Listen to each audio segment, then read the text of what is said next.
October 17th, 1943, Camp Aliceville, Alabama, 2:47 a.m. The mess kit trembled in his thin, callous hands as a German prisoner stared at his first American meal. For 3 years in the Afrika Korps, he had survived on sawdust bread and bitter coffee. Now, weighing only 128 pounds, he faced scrambled eggs, bacon, soft white bread spread with butter, and steaming coffee rich with sugar and cream, more food than he had seen in months. When I was captured, I weighed 128 pounds. After 2 years as an American prisoner, I weighed 185. I had gotten so fat you could no longer see my eyes. His account was not unique. This 57-pound gain was echoed thousands of times across American POW camps during the war. While their comrades on the Eastern Front gnawed frozen horse meat and Wehrmacht soldiers endured meager rations, German prisoners in the United States ate the same food as American garrison troops, mandated by the Geneva Convention. More than 425,000 German prisoners were held in camps across the United States. They witnessed and tasted a level of abundance that reshaped not only their bodies, but their entire understanding of America, its capacity, its prosperity, and its democracy. When Rommel's desert forces surrendered in Tunisia in May 1943, medical examinations revealed an army on the edge of biological collapse. Months of broken supply lines and brutal desert warfare had reduced soldiers, once the Wehrmacht elite, to walking skeletons. The official Wehrmacht field ration, the Verpflegungssatz, was meant to provide ample calorie for combat troops. But by the winter of 1942, men received only a fraction of that promise. Their daily fare was meager, hard bread when available, often replaced with weevil-infested hardtack. Breakfast meant ersatz coffee brewed from roasted acorns and sweetened with saccharine. Midday brought a scrap of tinned meat, usually horse or mule, stretched with sawdust filler. Dinner was duramusa, dehydrated vegetables that swelled in the stomach but offered almost no nutrition. In May 1943, Dr. James Patterson of the U.S. Army Medical Corps examined German POWs at the Iran Processing Center. His report documented widespread malnutrition, vitamin deficiencies, scurvy, night blindness from lack of vitamin A, and edema caused by protein starvation. Recovery began almost immediately aboard the Liberty ships carrying them to America. Built at astonishing speed during the war, these vessels transported up to 30,000 prisoners each month. The very first meal at sea, beef stew with potatoes, white bread and butter, coffee with milk, surpassed what many had eaten in an entire week in North Africa. For some, the richness was overwhelming. After months of deprivation, their stomachs could no longer handle the sudden intake of fat. The contrast shocked even American medical officers. Lieutenant Colonel Harrison Matthews, watching prisoners board at Iran, wrote, "These men looked like walking cadavers. Hollow cheeks, protruding ribs, many unable to climb the gangplanks without assistance. We had to begin feeding them carefully. Their systems could not handle normal food immediately." The 1929 Geneva Convention, Article 11, required that prisoners of war receive rations equal in both quantity and quality to those of depot troops. For the United States, this was more than compliance, it was strategy. In a September 1943 memo, Colonel Edward Davidson explained, "Every well-fed German prisoner is potential insurance for American prisoners in German hands." The office of the Provost Marshal General oversaw this immense operation, creating a vast bureaucracy to ensure standards were met. Daily caloric intake, weekly menus, medical exams, and weight changes were meticulously recorded. Camps submitted bi-monthly reports. Swiss delegates and Red Cross officials conducted inspections. The result was remarkable consistency. The standard U.S. garrison ration guaranteed substantial daily portions: meat, bread, potatoes, cheese, butter, milk, unlimited real coffee, not ersatz, along with fresh vegetables and fruit. Daily rations for German POWs averaged between 3,000 and 4,000 calories, with additional items available through camp commissaries. Using scrip earned from labor or provided under Geneva Convention allowances, prisoners could purchase cigarettes, chocolate, beer, wine, soft drinks, and even ice cream. Maintaining this systematic feeding program demanded immense logistics. Camp quartermasters requisitioned food for thousands each day, coordinated with regional suppliers, managed refrigerated storage, and oversaw kitchens that ran without pause. The scale was staggering, greater than anything the German military had ever achieved, and it meant that enemy soldiers in American camps often ate better than their own troops at the front. German POWs in the United States received daily rations averaging 3,000 to 4,000 calories, with commissaries offering additional luxuries.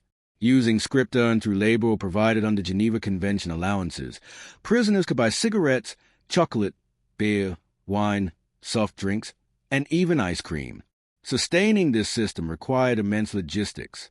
Camp quartermasters procured food for thousands every day, coordinated with regional suppliers, managed refrigerated storage, and supervised kitchens that operated around the clock.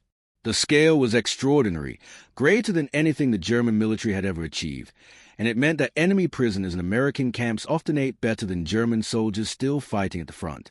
When German POWs returned home in 1946, their families were often shocked. Captain William Burke, who helped process the repatriated men, recalled, "These men departed looking like professional athletes or successful businessmen, not defeated soldiers.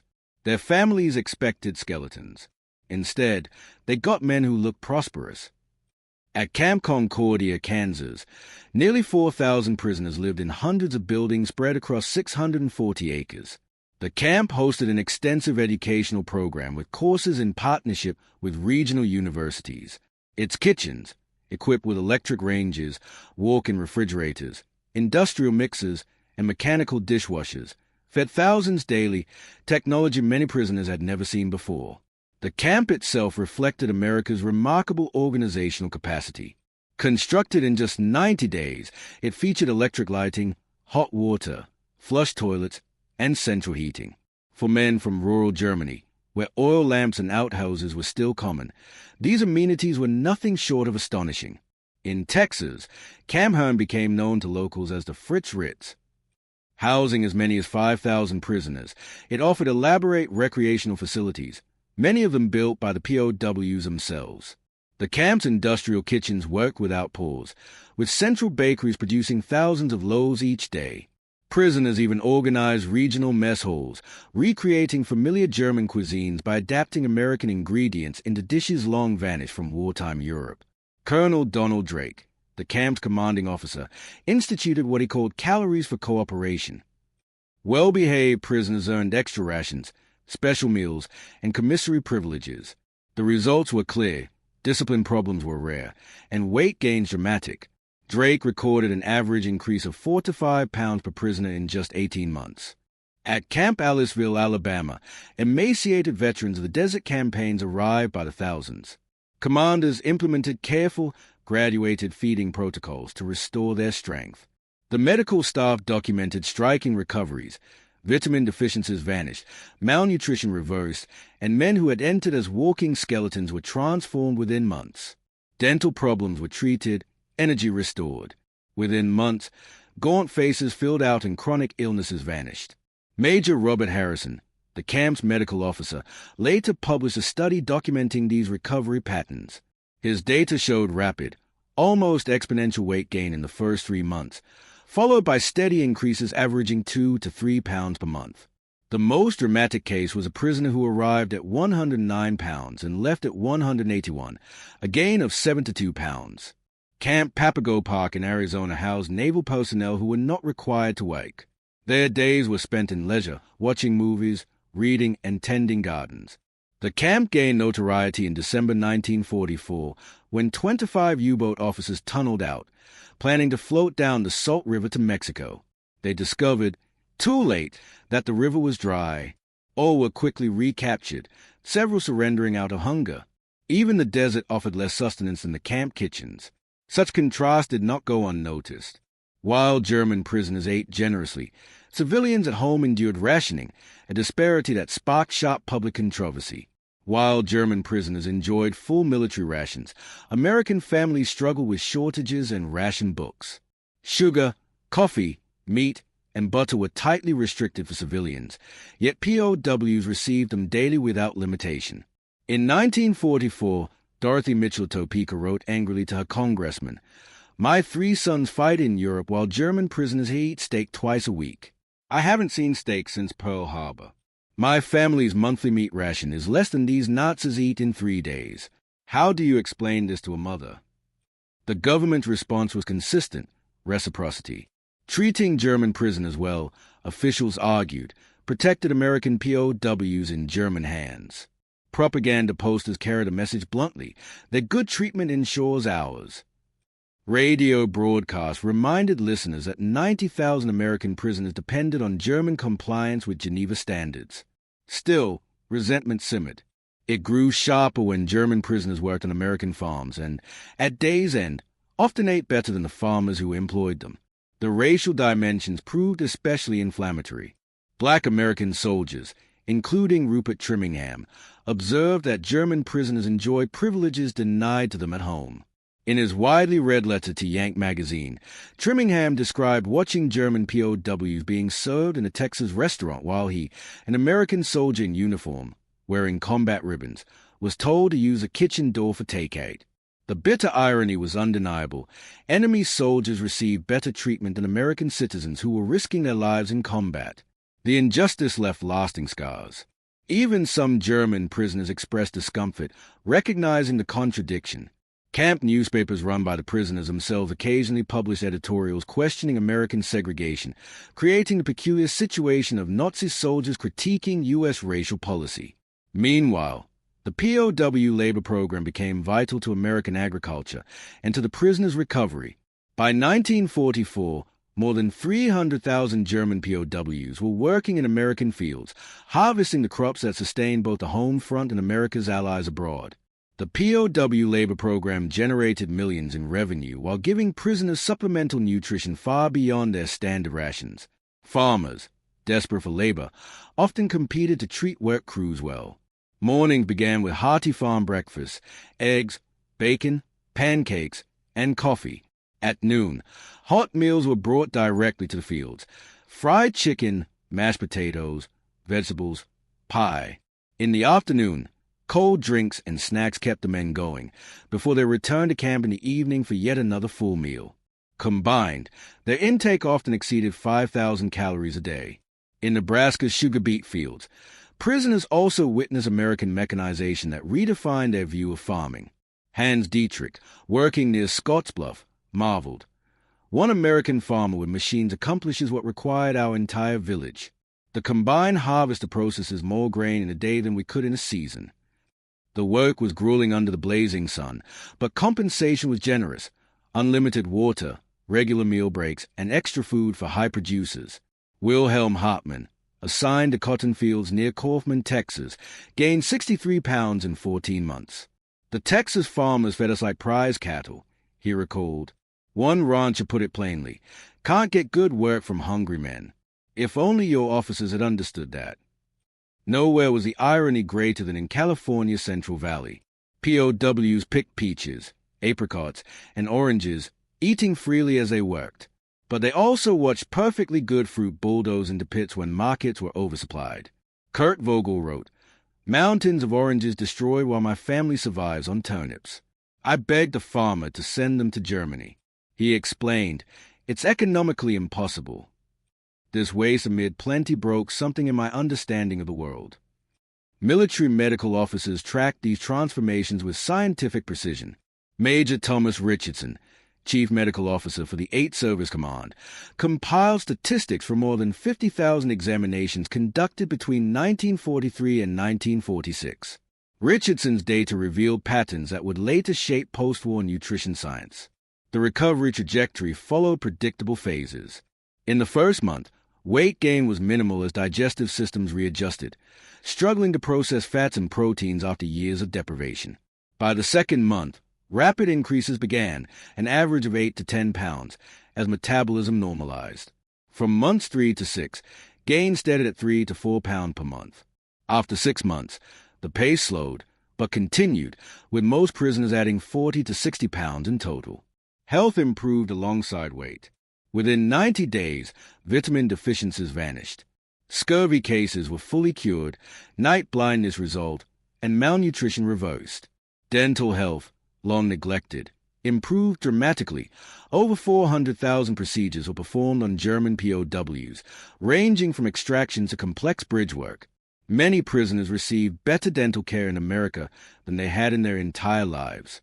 German physicians assigned to camp hospitals noted new, unexpected problems, diseases of plenty rather than scarcity. At Camp Bunker Hill, Dr. Friedrich Hoffmann reported, "We see diabetes emerging in men who survived on 1,000 calories, hypertension in soldiers who once had low blood pressure from malnutrition, gout from rich foods. These are diseases of prosperity appearing in former prisoners of starvation."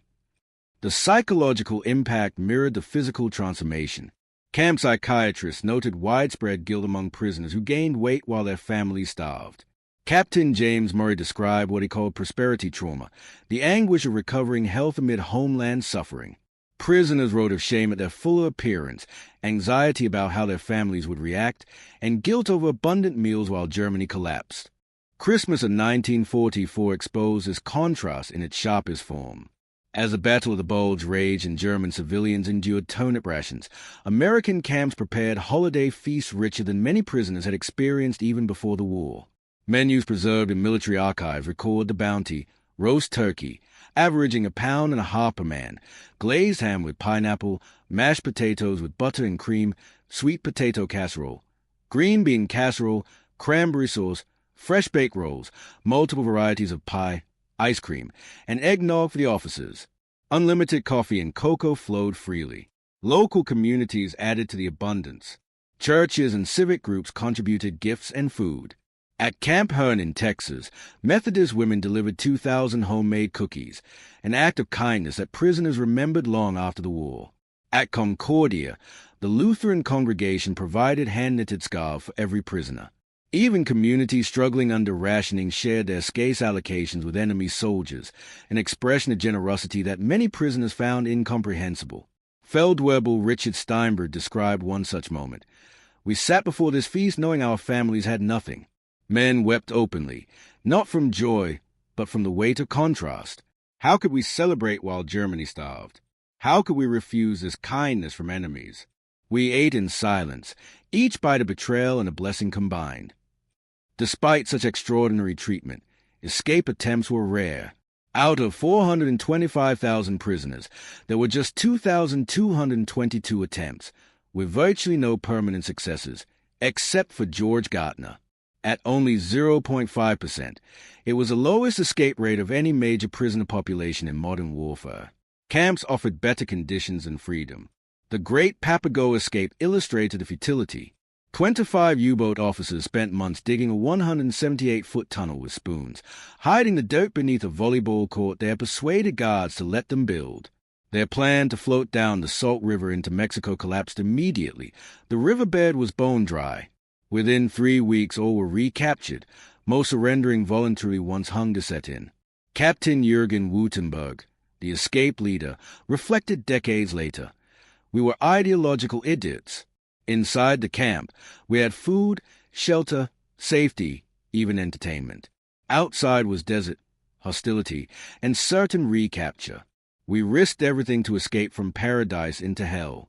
It made no logical sense, only ideological sense, and ideology doesn't fill stomachs." Most prisoners recognized the reality. Where could they go? How could they survive? They spoke little English, carried thick German accents, and had no documents or money in a vast country where citizens were alert for escapees. The barbed wire, in practice, held men who did not truly wish to leave. The reason was simple. The practical obstacles were insurmountable. More importantly, remaining in camp meant survival. Escaping meant returning to combat if successful, or starvation if not.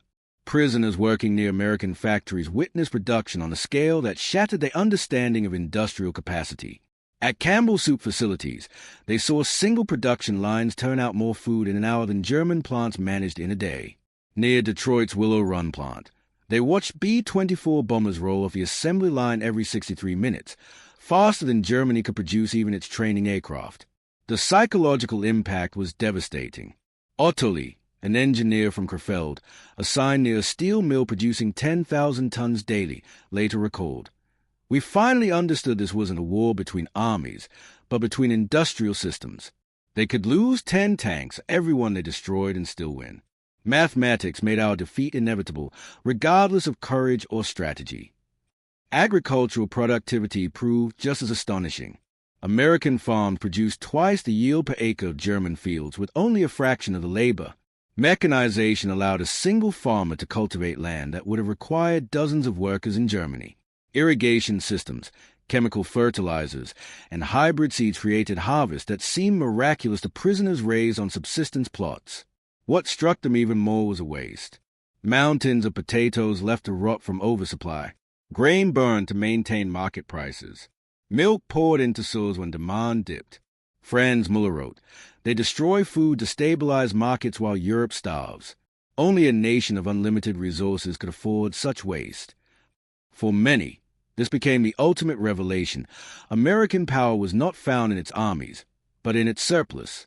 Between 1945 and 1946, more than 370,000 German POWs were shipped back to Europe.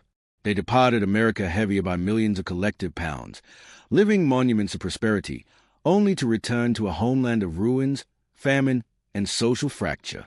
The contrast was tragic, and for many, unbearable. Their healthy appearance set them apart, privileged, even complicit in the eyes of many. Families could not fathom how men had gained weight in captivity while Germany starved. Communities resented their prosperity amid universal deprivation. The reversal was swift and brutal. Military government surveys recorded former POWs losing 30 to 50 pounds within 6 months of return. Bodies built on American rations could not withstand German scarcity. 1,550 calories a day if fortunate, often less. The weight melted away, leaving men who looked older than when they had been captured, despite the relative comfort of captivity. Heinrich Weber returned to Hamburg weighing 186 pounds, up from 134 at the time of his capture. 6 months later, he was back to 138. The American body couldn't survive on German rations, he explained. "I gave my food to my children, lived on potato peels and stolen grain. Better to have known hunger continuously than to know fullness and lose it."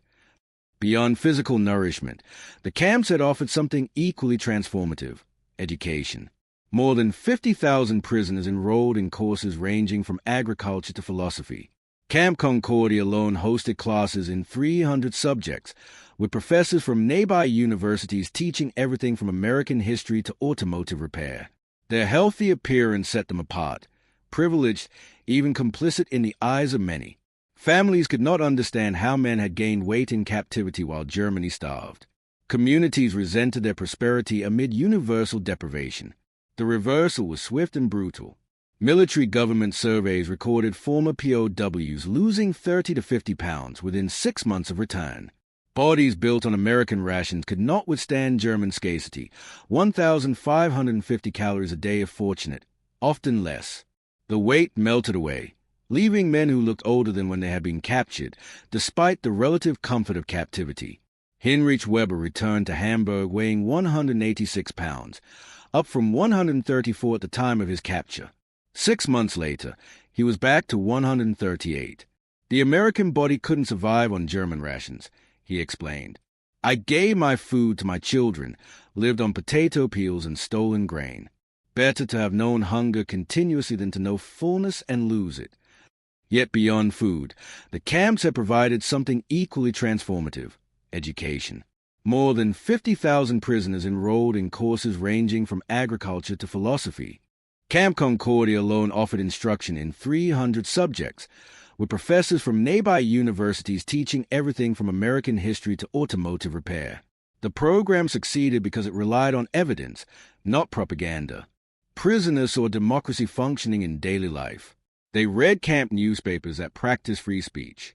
They watched American media confront racial issues openly, self-criticism unthinkable in a totalitarian state. And every pound they gained was living proof that democracy produced prosperity. Former Wehrmacht officers who had once sworn loyalty to Hitler began sketching plans for democratic reconstruction. Colonel Hans von Luck, a veteran of Poland, France, and Africa, later wrote, "We arrived as convinced Nazis. We departed as reluctant Democrats, not through brainwashing, but through observation. Their system worked. Ours had failed. The evidence was in our expanded waistlines." In time, Some 5,000 former POWs immigrated to the United States, choosing to become citizens of the very nation that had once imprisoned them. Thousands more maintained correspondence with American families for decades. Relationships born in extraordinary circumstances became unexpected bridges between former enemies. The path to immigration was not simple. Former POWs faced suspicion in Germany as potential American sympathizers and suspicion in the United States as former enemies. Yet many persevered, drawn by memories of prosperity and possibility. They settled across the country, from Hans Wehr, who became a physician in Maine, to George Gartner, who lived undetected in plain sight for 40 years. Marriage created the strongest ties. Despite regulations forbidding fraternization, romances blossomed through correspondence and work programs. More than 1,000 German POWs eventually married American women they had met during or shortly after captivity. These families embodied reconciliation, former enemies united not through conquest, but through love. By 1985, the depth of these connections was undeniable. At a reunion in Austin, 500 former prisoners returned, this time accompanied by American-born children and grandchildren, a living testament to bonds forged in the unlikeliest of places. At the reunion, Hansgard delivered the keynote. We came as enemies and left as friends. We arrived starving and departed overweight. Every pound gained was a lesson in democracy's productivity. Every meal a demonstration of freedom's fruits. The POW program itself defied the logic of conventional warfare. Though it cost hundreds of millions, it generated nearly equivalent value through agricultural and industrial labor, making it essentially self-funding while delivering immeasurable strategic benefits. Each well-fed prisoner became living testimony to American strength, their expanded bodies visible proof of America's capacity. The program achieved multiple objectives at once. It protected American POWs through reciprocity, upheld the Geneva Convention, and demonstrated the material power of democracy in a way no propaganda could match. Germany treated American prisoners far better than Soviet captives, in part because of how the United States treated German POWs. The program also alleviated critical labor shortages, with prisoners harvesting crops that fed both America and its allies. Most importantly, it transformed enemies into potential allies, not through indoctrination, but through lived demonstrations of prosperity. Post-war studies revealed the program's lasting impact on German reconstruction.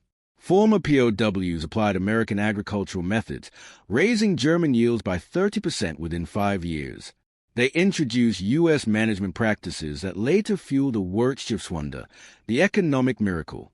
Their experience helped shape a generation of German leaders oriented toward partnership with the United States rather than alignment with the Soviet Union. Colonel James Patterson summarized it in 1947. We purchase future peace with present food. The collective weight gain, millions of pounds, represented American agricultural surplus converted into political capital that paid dividends throughout the Cold War. The irony was stark. The German POW who gained 50 pounds in an American camp embodied the contradictions of the war itself. While his homeland starved, he thrived. While his family queued for turnips, he chose between dishes. While his comrades died on the Eastern Front, he attended movies and played soccer. This impossible reality, enemies eating better than allies, proved strategically brilliant. Their physical growth testified to a profound truth. America could afford generosity, even in total war. Democracy could feed even its enemies. Freedom produced plenty, while tyranny produced poverty. The 57-hour pound gain documented by one prisoner was repeated thousands of times. Each pound was evidence of America's agricultural and industrial supremacy. In the final analysis, America's greatest weapon was not its armies or arsenals, but its dinner tables. Tables large enough to feed enemies, generous enough to transform warriors into witnesses, abundant enough to purchase lasting peace through temporary plenty. German POWs came to see that their true enemy was not America, but the ideology that had driven them to war against such prosperity. Every pound gained was a pound of Nazi ideology lost. Every meal was a lesson in democratic productivity. Every full belly was testimony to freedom's capacity to create rather than destroy. They returned to Germany heavier in body, but enlightened in spirit, carrying within their transformed flesh the seeds of reconciliation and the memory of impossible generosity from a nation powerful enough to feed even those who had come to destroy it.